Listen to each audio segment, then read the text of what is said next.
What's up guys, RuppDat here, and welcome back to not only Kingdom Hearts, but also the Hades Cup, starting off with some post-commentary speed-up action here, as I deal with the 39th seed, the Red Legion, which is a bunch of Red Nocturnes and just one single solitary Search Ghost. Honestly, they didn't give me a whole lot of trouble, which is kind of bizarre considering what happens in the next battle, but they went down. What more needs to be said? Now the next battle is the Blue Legion, which is 2 Gargoyles and 7 Blue Rhapsodies. What I've come to find out is, generally when you get a bunch of these little bouncing magic spellcaster heartless things all in one place, they tend to cause me trouble. The Gargoyles themselves are a pain in the ass as well, but all these Blue Rhapsodies took me a bit longer than I anticipated to get rid of them because they kept hitting me in the back with ice magic, but eventually they went down. Nothing more to it than that.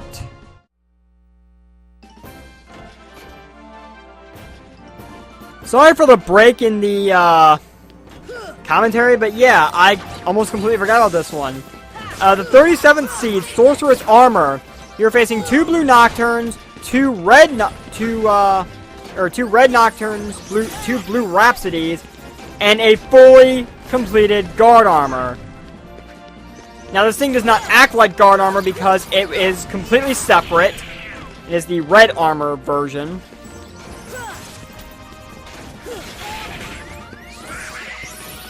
Still very dangerous though.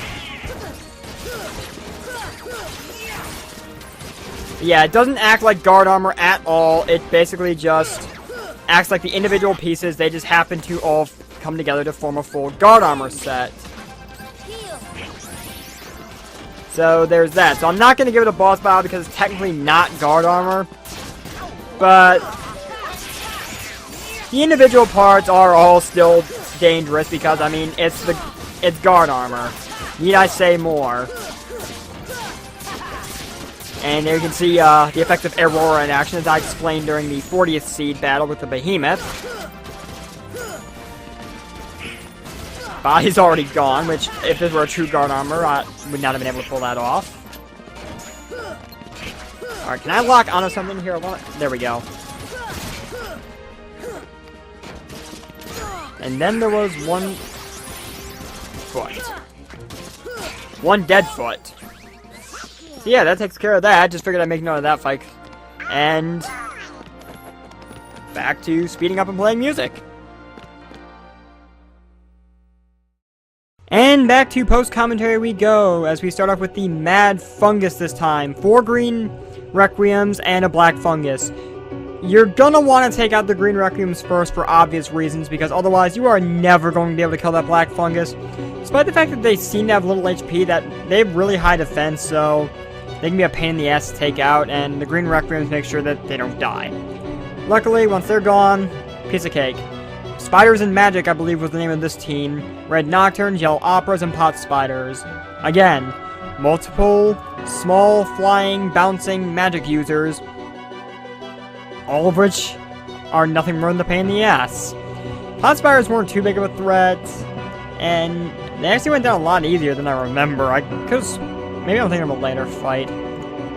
In any event, then we have Optical Trick. This one is interesting because there is a Stealth Sneak involved, in addition to the Green Requiems that you're gonna want to take out first, obviously, and the Blue Rhapsodies. This is where Stealth Sneak starts becoming a more regular enemy, as opposed to its boss status from all the way back in Deep Jungle.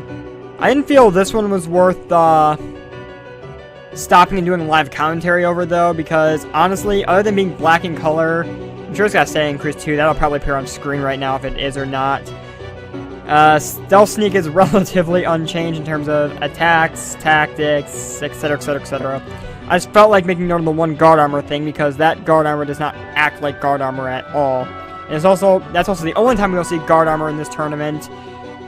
This isn't the last time we'll see Stealth Sneak.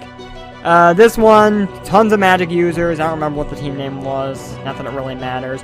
Just a bunch of the smaller spellcasters, and of course, throw a wizard in for an even bigger headache, because why not?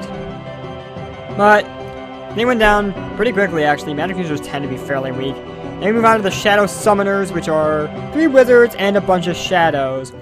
if I recall correctly, this one, once again, showed how annoying shadows could be in this tournament, which was really surprising because I wasn't expecting to have trouble with them, and yet I appeared to have some problems with them.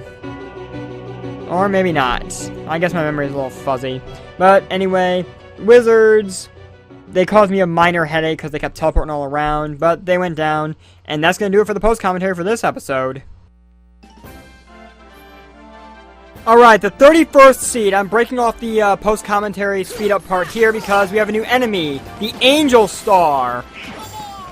Angel Stars are interesting. They can produce a lot of magical effects that I believe they can heal as well.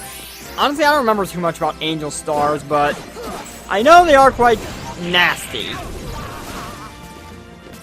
They fly all around. They have a lot of different magical effects that they can throw at you, which can get very irritating. They're pretty mobile, too. And they have a... As you can see, I'm locked out now. They have a pretty good amount of HP, too, so... I don't know what you're charging up, but I don't want any part of it. That leaves the wizard. And that's it. So now it's on to the 30th seed. So what exactly is waiting for us at the 30th seed, you ask? Well, we need the entire arena to fight it, so... What other giant creature do we know of? Guess who? Whoa, that's a close-up I did not want. Yes, we have to fight Cerberus, who is a lot stronger than before. Luckily, thanks to Glide and the stands, we actually are able to get up on his back to completely avoid him spitting darkness into the ground, which you will always start the battle with. You can't really hit his heads from too well back here, unless you want to just spam magic. But as you can see, it's not really that effective.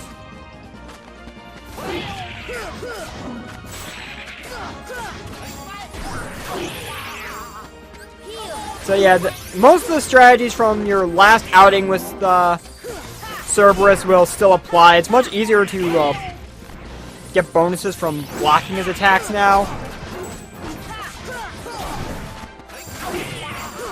But generally, other than having more HP and a lot more, wow.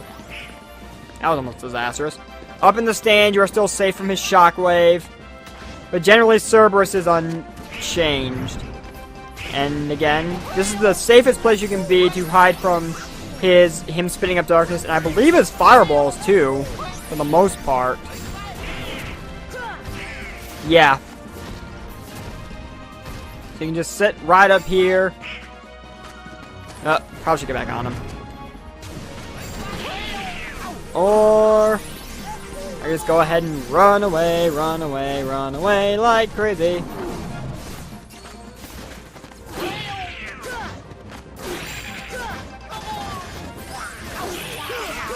So once again, this basically fighting Cerberus is all about waiting for your spots and taking them. Of course, you have access to a lot more this time that you can throw at him, like magic, and as well as a much better healing spell, and Aurora.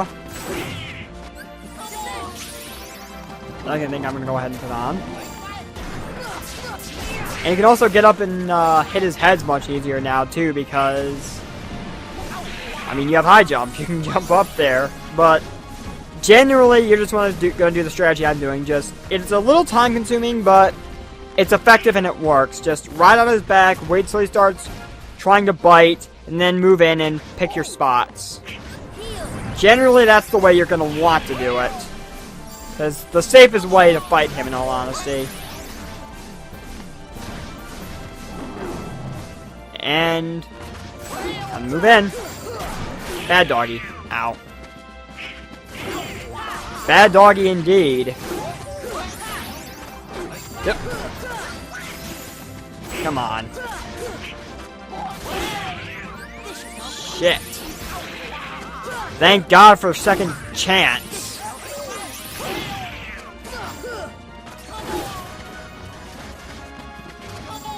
Thank God for second chance indeed. Get a few cheap shots in. And then up on his... Nope, not happening. Thank you, Donald.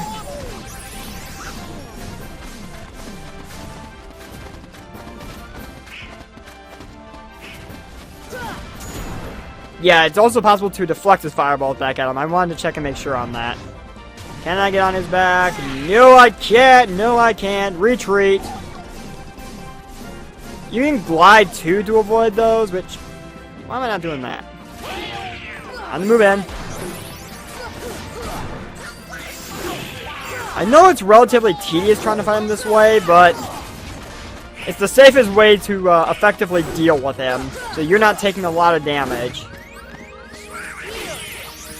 And I should probably mention that I highly recommend coming in with second chance equipped in your abilities, because, yeah, having that 1 HP is going to be a lifesaver.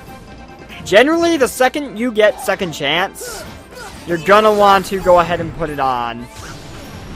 It will definitely save your life, not just in the Hades Cup, but basically for the rest of the game. Because there are some really challenging fights later in the game. Okay, let's try this. Can I get on his back? Nope. Worth a shot. Alright, let's start at a different head now. Not that it matters, they all share the same damn HP bar. What the hell hit me? I was nowhere near the head that was biting.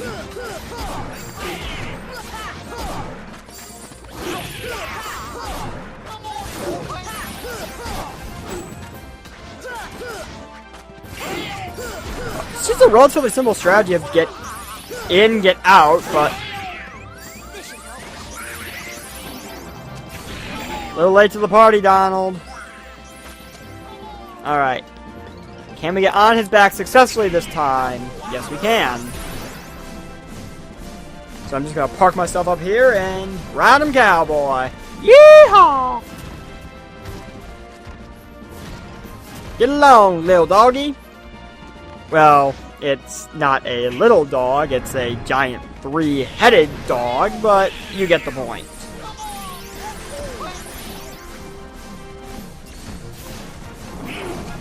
Alright, time to move in.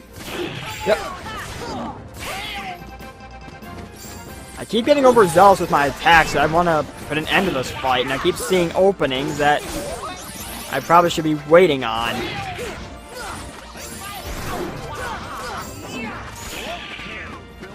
Don't know how I dodged that one, but works for me. Whoa, he lifted me up on his head. That was interesting. Here comes the shockwave. He's almost down. I wonder if I park myself on his back, can I pick him off with Thundara? His head stays still long enough. No, it's not really doing that much damage. And, okay, that was weird. He keeps glitching and freaking out.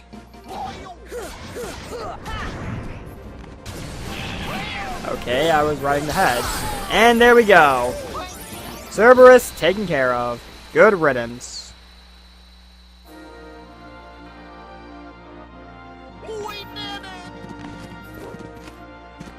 And for that, Thundara gets upgraded to Thundaga, so all elemental spells are now at their highest level.